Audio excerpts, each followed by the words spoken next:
भगवान विष्णु ने धर्म की रक्षा करने के उद्देश्य से कई अवतार लिए, जिसमें मत्स्य अवतार की कहानी तो हम पहले ही सुन चुके हैं और कूर्म अवतार उनका द्वितीय अवतार माना जाता है। इस अवतार में भगवान विष्णु कछुए के अवतार में प्रकट हुए थे। इस अवतार को लेने के पीछे भगवान श्री हरिविष्णु का उद्देश्य देव दानवों की समुद्र मंथन में सहायता करना तथा मंदार पर्वत का भार उठाना था। तो दोस्तों, इससे पहले कि आप इस कहानी में खो जाएं, आप हमारे चैनल को सब्सक्राइब और वीडियो को शेयर कर सकते हैं। तो चलिए शुरू करते हैं इस कथा को। एक बार की बात है, जब देवताओं को अपनी शक्ति का घमंड हो गया था, तब उन्होंने ऋषि दुर्वासा का अपमान किया। इसी से क्रोध में आकर ऋषि दुर्वासा ने देवताओं को श्रीहीन होने का श्राप दे दिया। इसके पश्चात देवताओं की शक्ति दानवों के सामने कम हो गई थी, जिसके कारण दानवों के राजा बलि ने देवराज इंद्र को पराजित कर दिया।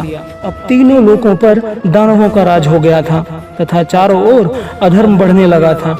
यह देखकर देवता अत्यधिक परेशान हो गए तथा भगवान विष्णु के पास सहायता मांगने पहुँचे। जब निराश होकर देवतागण अपनी परेशानी लेकर भगवान विष्णु के पास पहुँचे तो श्री हरि ने इसके लिए समुद्र मंथन का उपाय बताया। क्योंकि प्रलय से पृथ्वी कुछ समय पहले ही उभरी थी तथा सतयुग का पुनः उदय हुआ था, इसलिए बहुत से अनमोल रत्न समुद्र की गहराइयों में छुपे थे।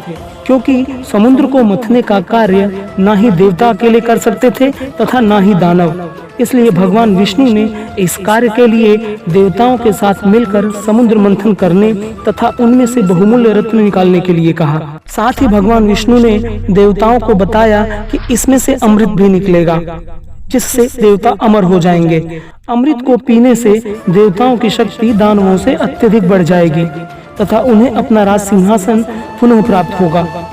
भगवान विष्णु की आज्ञा पाकर सभी देवतागण देवेंद्र के साथ राजा बलि की नगरी गए तथा उनके सामने यह प्रस्ताव रखा।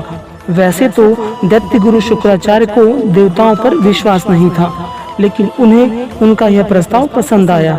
इस कार्य के लिए उन्होंने अपनी सहमति भी दे दी। समुद्र का मंथन करने के लिए विशाल मदारी की आवश्यकता थी, जो उसे मथ सके। इसके लिए भगवान विष्णु ने अपने सुदर्शन चक्र की सहायता से मंदार पर्वत को काटकर समुद्र में रख दिया। इस पर्वत की सहायता से देव एवं दानव समुद्र को मथने का कार्य कर सकते थे। लेकिन अभी एक और मुसीबत थी। अब उन्हें इस पर्वत को घुमाने के लिए एक मजबूत रस्सी की आवश्यकता थी। इसके लिए भगवान विष्णु ने स्वयं अपना वासुकी नाग दिया। इस वासुकी नाग को मंदार पर्वत पर लपेटा गया। इसके मुंह को दैत्य की ओर रखा गया तथा पूंछ को देवताओं की ओर। अब समुद्र मंथन का कार्य प्रारंभ हो गया था, लेकिन एक समस्या और आन पड़ी। क्योंकि समुद्र बहुत विशाल तथा गहरा होता है तथा इनमें कोई पक्की भूमि नहीं होती, इसलिए मंदार पर्वत अंदर रसातल में जा रहा था। यदि वह डूब जाता तो समुद्र मंथन का कार्य अधूरा ही रह जाता। यह देख भगवान विष्णु स्वयं देव और दानवों की सहायता के लिए अपना द्वितीय अवतार लेके आए। इसके लिए उन्होंने कछुए का अवतार लिया तथा मंदार पर्वत का भार अपनी पीठ पर उठाया।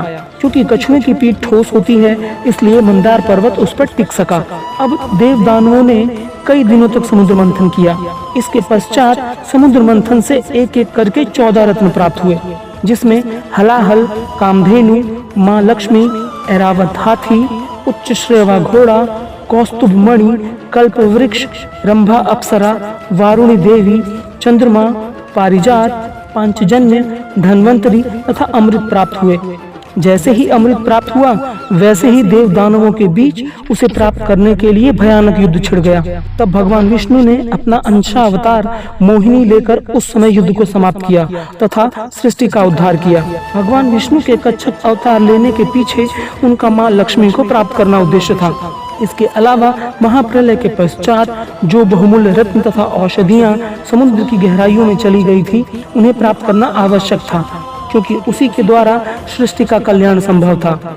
इसके अलावा किस प्रकार बुराइयों का उपयोग अच्छाई के लिए किया जाता है, यह दिखाना भी इस अवतार की मुख्य विशेषता थी। तो दोस्तों, ये थी भगवान श्री हरिविष्णु के कच्छप अवतार की कहानी। अगले अवतार की कहानी के लिए मिलते हैं अगले वीडियो में। दोस्तों, अगर आपको ये कहानी अच्छी लगी तो आप हमारे चैनल को सब्सक्राइब और बेल बटन को दबाना न भूलें। तो मिलते हैं अगली वीडियो में। नमस्कारम।